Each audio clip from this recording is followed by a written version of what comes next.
Hello Mallards, it is Wednesday. I am at Orlando Shakes to see a Christmas Carol at their senior matinee, so it's me and people much older than me. But there's this really cute, like, Christmas tree setup in the, I think this is called like the patrons room when it's regularly open, but like what used to be the purple venue for Shakes, but this like round observatory room. And it's just really adorable. It's just like a photo op, decorated by the elves did it. It is now intermission. I'm having an absolutely delightful time. I've enjoyed the staging of this in particular a lot.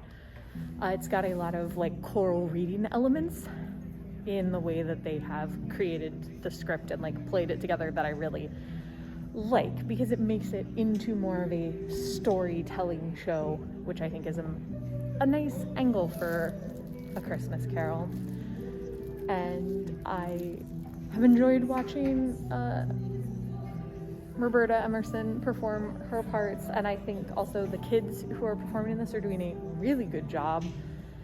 The energy is really nice, and I like I said, I like the direction. I think the adaptation was written by the director, and you can tell that he like is heavily involved in how all of that is done. So that has been really nice and really fun. I also love the strings live on stage, and the set is super cool. Like, I wish I'd brought Mel to this show because it has a rotating set piece that she'd be really into, and also a trap door that brings the ghosts and some other stuff up and down that I think Mel would really enjoy. Like, just those little trappings of theater that make me think of Mel now because of how much she likes stuff like that.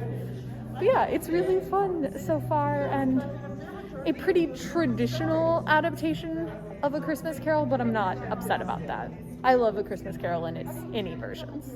The show is now completely over. It was absolutely delightful, as expected. Really, like I said, I really enjoy the choral reading element of it.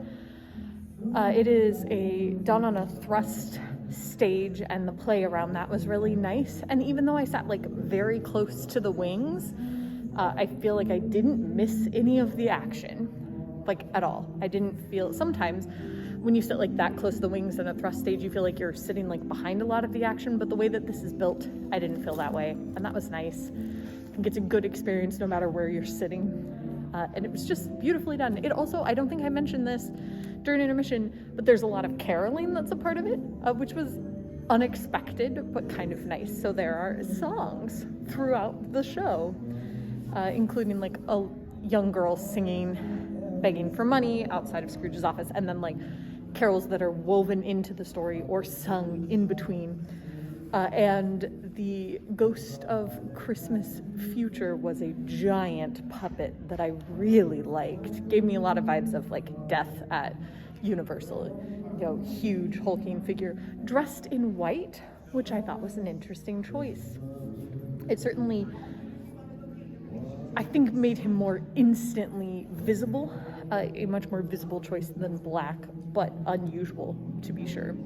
And it was really fun. I'm glad I came. I had an absolutely wondrous afternoon, and I'll see you tomorrow.